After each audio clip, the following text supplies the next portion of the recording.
Potted plants may look vibrant above the soil, but beneath the surface their roots are confined, with limited space to access nutrients and moisture. To thrive, they rely on us to provide what the pot cannot, the essential nutrition needed to build strong, resilient plants with lasting growth and colour.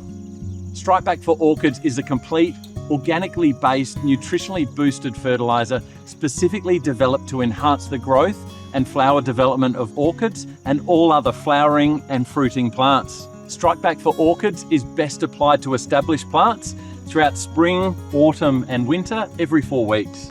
Start by pre-soaking the soil, then scatter the pellets around the drip line of the plant, keeping them a few centimetres away from the base of the stem or trunk. As a slow-release fertiliser, Strike Back for Orchids needs to be watered in well to activate the breakdown process and start releasing nutrients into the soil ready for uptake by the plant. Packed with essential nutrients and trace elements, Strike Back for Orchids supports root development and encourages strong, long-lasting blooms for all potted flowering plants. In particular, the enhanced potassium content helps strengthen cell walls, improving resilience to pests and diseases while promoting healthier, more vibrant growth.